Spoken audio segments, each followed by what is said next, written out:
A circle with the words UDL in 15 minutes in it serves as a logo, followed by a picture of Callie with her below shoulder length curly brown hair down. She's in a red strappy shirt and has a tattoo on her right bicep.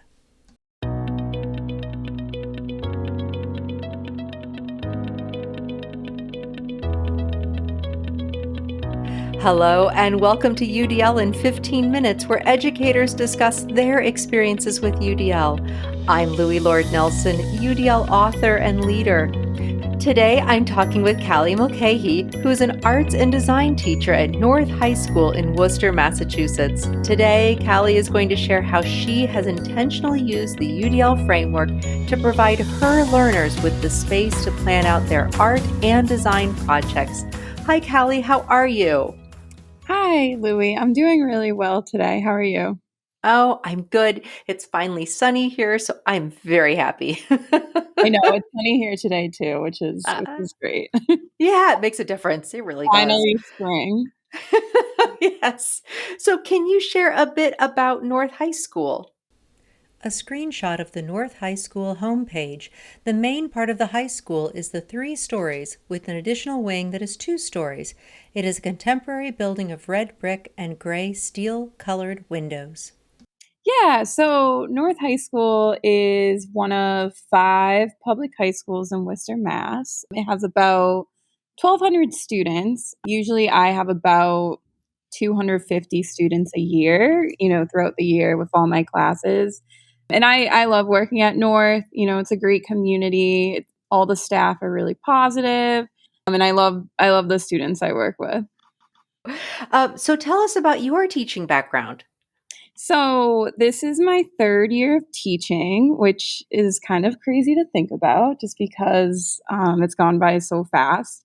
So, I've only taught at North High School. And I kind of think of the beginning, the real beginning of my teaching experience is when I went to RISD, the Rhode Island School of Design, for my master's. And I did some research about creating an art classroom that is inclusive to all students and thinks about the variability within learners. And after I got my master's, I started my first job at North High, and I've been here ever since.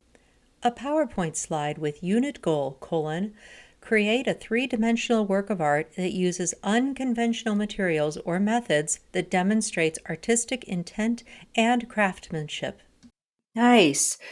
Okay, so every educator has to plan and teach using standards. And I bet there are a lot of educators out there that don't know about the art and design standards. So, can Mhm. you share those and talk about how you've been using the UDL framework to meet those standards?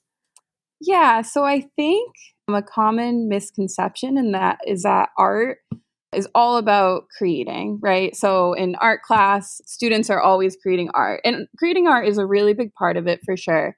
But as far as our Massachusetts frameworks, there is a creating, responding, presenting, and connecting standard or anchor standard, I should say. And, within those standards or within those anchors, there's different standards that we have to reach. And so with those, I really think about how can students connect to art? How can students look at art and respond? And also how can students, present their work and revise it? So it's definitely a process that we go through with each project. The UDL principle of action and expression. As far as the UDL standard, so I think this year is one of the first years that I've been really intentionally thinking about how to use UDL in combination with the Massachusetts frameworks. And this year, I feel like I'm really focusing on the action and expression. So the how of UDL, and especially the varying the methods for response and navigation for students and supporting their planning and strategy development. Yeah. And then I understand that your district has just shifted to hybrid. So you've been teaching online for over a year. How did you use UDL to help you in that context? A slide with 4 zones.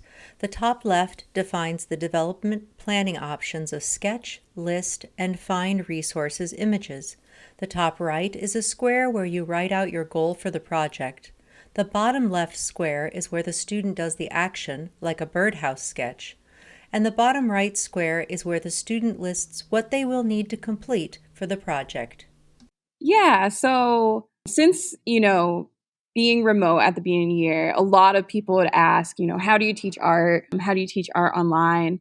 And so for me, I knew a lot of my students didn't have the same access to supplies as they would if they were in my classroom. I didn't have the same access to supplies to teach them.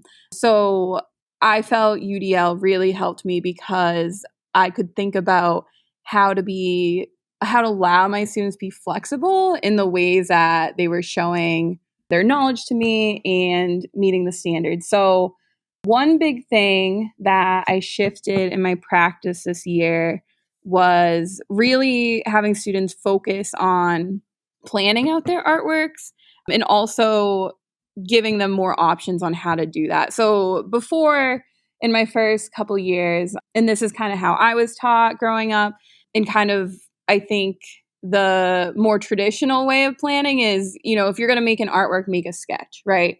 But in reality, if I sat and thought about it, I'm like, okay, what is the goal that I have for my students for them planning? And I realized it was more that, I want them to show artistic intent. I want them to show evidence that, they're thinking about their artwork before making it. And so I realized, I'm like, I think they could do that, without only doing a sketch. So what I've done is I've expanded the options for them. So when they're planning a project, they can still do a sketch if they want, because that's definitely, a very widely used way of planning for artists. But they can also write out their idea. They can record their idea, do like a voice recording, or they can collect resource images that they find online or images they take themselves. And that also is great because then it leads to a conversation about plagiarism and, like what you can use from resource images. And I think it's great because finally, I've been doing this with one class since the beginning of the year. I'm seeing their planning, their plans when they submit them to me be really a lot more robust and a lot more detailed. And some of them even are doing all three options to show me their planning, which is great too. An art project using layers of scarves of varying patterns and draped across concrete-looking tiles. That's awesome. I'm thinking about the fact that these are high school students and they need to be at that level of planning and taking the time to think through things and understanding how to use their time better within a larger project. So, have you seen any kind of shifts there with any of the students?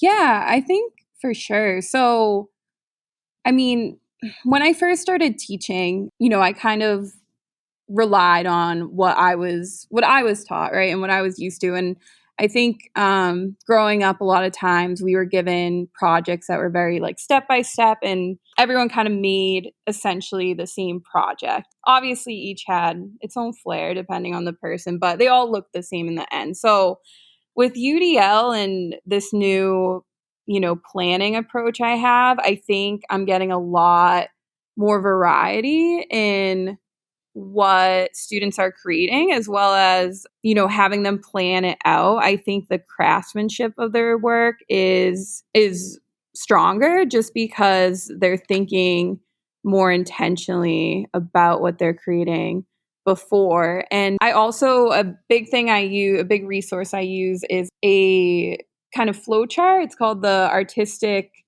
Thinking Process. It was created by Melissa Purty. And so it kind of goes through steps of having students find inspiration, then develop their work, which is the planning stage, and then creating their work, and then presenting and reflecting. And so, I've even been thinking about, okay, how can I teach students how to find inspiration for their work, right? How do artists even come up with an idea and then take the next step to plan. Yeah. A whiteboard with images magnetically held there, along with writing and sticky notes. The collection is a design plan.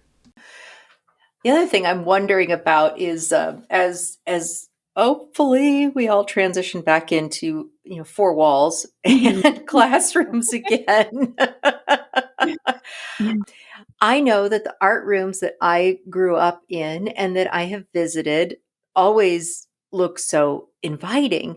But then I've also learned over time that as you were describing, an art lesson can be pretty locked down. And with UDL, it's helped you, bring in that flexibility. Do you think that you're going to change the way you operate in that environment and how you have your students operate in your environment? Will that change when you get back into the four walls? Yeah, for sure. Even though this year has been really difficult for everyone in different ways, I think it's taught me a lot and it's helped me become a better teacher. And even now that so right now we are back to hybrid. So I do have some students in my room. Um, and yeah, I think the way, I think about how students, interact in the art room, or even how they engage in projects is going to be a lot different. Before we went remote, a project I was starting on in my class was having all the supplies kind of set up throughout the room for students to be able to grab themselves. I've always kind of wanted to create an art room where students felt they could find the resources they need, to do the projects they wanted to do, and me kind of be the guide. And so, it's going to be interesting thinking about, safety and whatnot, and, combining that with my original ideas. But yeah, I think, things will definitely change from how I was doing certain lessons before. And I think every year I kind of just learn new things and grow and, apply that to my practice. A drawing of a girl that was completed using eyeshadow and makeup tools. Yeah. You were tapping into one thing I was thinking about in sustaining effort and persistence because you mentioned Mm. collaboration, and that so possibly you'll maybe have the students collaborating differently or more often or something like that. Is that what you're thinking?